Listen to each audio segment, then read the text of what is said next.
rota ali, de volta, mas a gente achou necessário passar com um especialista, numa clínica ortopédica ali na Santa Cruz, só que não tinha equipamento ali necessário para fazer uma ultrassonografia, para saber, né, com relação à gravidade. E saindo daqui hoje eu quero dar essa atenção aí, vamos ver se a gente consegue fazer esse exame, né, para saber a gravidade aí, porque amanhã a empresa, meu amigo, a gente é só um número, né? Então eles querem que ela retorne ao trabalho amanhã, até porque também já começa a bater os 15 dias, né? Então pode perigar aí, acabar entrando na caixa, mas enfim, Deus está no controle. Amém, queridos? Eu quero compartilhar uma palavra com os amados, e para isso eu quero fazer uso de um texto registrado no livro de Gênesis, livro da criação, capítulo de número 4, e versículo de número 8. Gênesis, capítulo 4, e versículo de número 8. Nós vamos ver ali relatos do relacionamento entre os irmãos Caim e Abel, em detrimento de um culto. É isso mesmo. Então, eu quero ler apenas alguns versículos para a gente conseguir ter uma compreensão daquilo que o Senhor quer falar conosco nesta manhã. Amém? Glória a Deus. Gênesis capítulo 4 e versículo de número 8. Diz assim o texto: Disse, porém, Caim a seu irmão Abel. Vamos para o campo? Quando estavam lá, Caim atacou o seu irmão Abel e o matou. Então o Senhor perguntou a Caim: onde está o seu irmão Abel? Respondeu ele: não sei. Sou eu o responsável por meu irmão? Disse o Senhor: o que foi que você fez? Escute, da terra o sangue do seu irmão está clamando.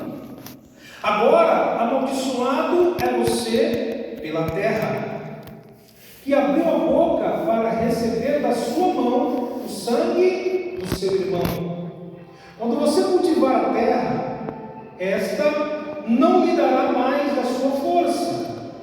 Você será um fugitivo errante pelo mundo. Vou repetir. Você será um fugitivo errante pelo mundo.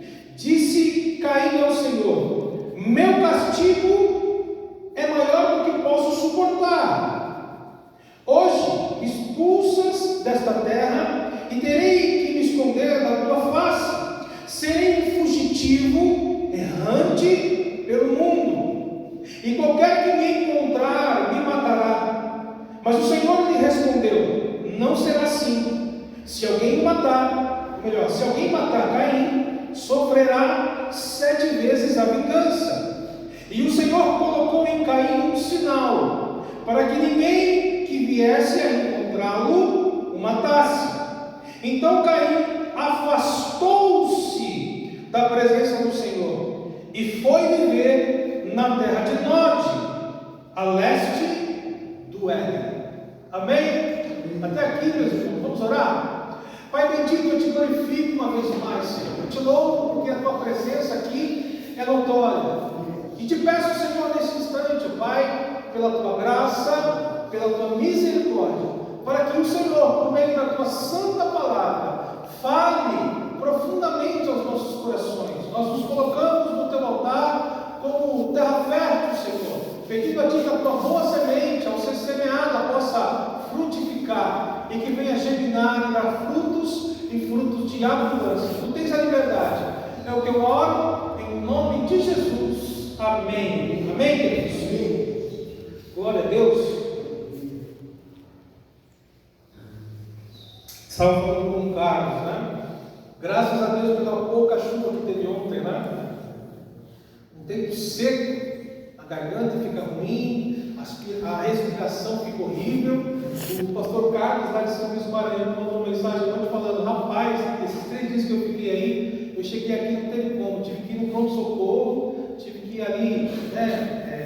fazer, como é que fala? Inalação, isso, porque estava fechando a garganta, o nariz quase sangrando ali, né? Porque ele não aguentou o tempo, o clima seco aqui. Mas Deus é bom, amém? Vamos repetir essa manhã? Vamos lá? Tema da mensagem de hoje: quem dirige a sua vida? É uma pergunta. Quem dirige a minha e a sua vida? É um tema para nós refletirmos. Ontem eu estive no cemitério com minha mãe e nós ali andando, né, pelas ruas ali, passando por alguns túmulos, e nós olhávamos as datas, os nomes. A gente foi ali conversando e eu olhava tudo aquilo e imaginava: meu Deus, quantas pessoas. A gente viu alguns velórios sendo realizados de pessoas que se foram. A gente começa a pensar, né? É como que um flash vem à nossa mente, dos nossos dias aqui nessa terra, porque nós somos peregrinos, nós estamos de passagem. A gente olha para aquelas imagens, para aquelas fotos e imagina quantos sonhos, não é verdade? Quantas conquistas. O que foi que de repente que levou uma vida a ser ceifada? A gente começa a se questionar. A gente olha fotos de crianças, a gente olha ali, né, da lápide, de algumas frases, e a gente fica a refletir acerca da vida. Qual a motivação? Qual o propósito? Já parou para pensar nisso? É interessante porque quando a gente se depara com situações como essa, a gente passa a valorizar mais, a refletir mais acerca da vida, a se cuidar um pouco mais, talvez perdemos queridos, estou precisando, né? A gente começa a fazer essas reflexões e elas são necessárias de fato. A gente olha para um texto como esse e começa a perceber o quão importante é nós nos relacionarmos neste mundo ao qual nós estamos de passagem. É interessante que o pastor Paulo Borges, da igreja Sal da Terra, uma das suas reflexões, assim, nesse texto também, não com esse tema, mas ele fala que, infelizmente, o que levou Caim a dar cabo da vida de Abel foi ciúme por causa de um culto. Ali era um culto. Se nós olharmos os versículos anteriores, vamos perceber que, assim como Caim e Abel se aproxima de Deus a fim de entregar a oferta, sim ou não? A Bíblia diz que Deus atentou primeiro ao ofertante, primeiro ao ofertante dá uma oferta. Então Deus olha para os corações, tanto de Caim quanto de Abel, para perceber quais são as motivações e o que pesa aos nossos corações. E Deus percebe que Caim, ele dá daquilo que lhe sobra. Ele dá daquilo que não tem tanta importância talvez. Ele trata com uma certa displicência e não dá o valor devido àquilo que o Senhor estava prestes a receber. E Deus, conhecedor e sabedor do nosso interior, ele diz a Caim que o semblante dele estava diferente. Ele diz a Caim de que ele deveria, né, se autoanalisar, pode-se dizer assim, porque uma vez que de repente a oferta não é recebida de tão bom agrado da parte de Deus, ele poderia rever. Deus fala: você tem uma nova chance para rever alguns conceitos, para rever algumas coisas, e assim novamente ofertar a mim. Mas isso não foi o suficiente. Uma palavra da parte do Pai, uma palavra da parte de Deus, para ele não foi o suficiente. Por quê? Porque as motivações e as maquinações do coração de Caim estavam totalmente desalinhados com o propósito e a vontade de Deus. E aconteceu que Caim, motivado por um ciúme incontrolável e doentio, ele acaba premeditando o crime. Então a Bíblia diz que ele chama o teu irmão Abel para ir ao campo, e ao chegar no campo ele pega uma pedra e acaba ali cometendo o primeiro homicídio. 25% da população foi morta. Acertei, Giovanni? Adão, Eva, Caim e Abel. O primeiro homicídio. E a Bíblia diz: a Caim foi dada uma sentença. E qual foi? Deus chega a Caim e reprova a sua atitude. e dar a ele uma sanção. E qual era essa punição? Primeiro, a consequência. Todo pecado gera uma consequência. E qual foi a consequência do pecado de Caim pelo assassinato do irmão? A Bíblia diz que o pecado acabou contaminando a terra. A Bíblia diz que o sangue de Caim clamava, reivindicava. Olha como é que isso é forte. E a Bíblia diz que a terra não produziria mais com a mesma força. É assunto para uma outra pregação, mas esses textos, eles queimam no meu coração, uma vez que Deus nos dirigiu para este campo, para plantar uma igreja. Por que existem favelas? Por que existem comunidades carentes?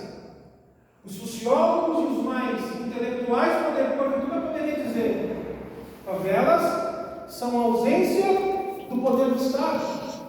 De uma certa forma faz sentido. Mas e o lado espiritual de tudo isso?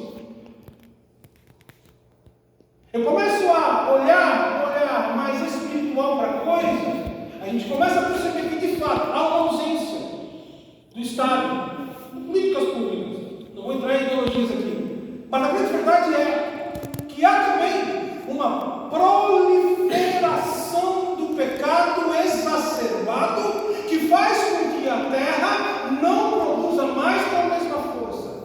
Mas atenção, a favela não é aquela dívida agrícola, né? Mas eu quero dizer que aqueles aos quais plantam a planta dos pés em locais como este, e uma vez que se entregam para uma vida ao seu belo prazer, pode sim trazer malefícios para uma localidade ao ponto de experimentar a ausência do poder e a atuação do Espírito de Deus para trazer prosperidade. Lembra do vídeo que eu passei na pregação anterior, na cidade de Agomon, É fato. Mas a sentença de Caim está aí. E o que nós podemos aprender com essa história de Caim? O que é que está dirigindo ou guiando a vida de Caim? Quais são as motivações que estão ali levando Caim a uma vida de erro? A vida de todo indivíduo é dirigida por árvores.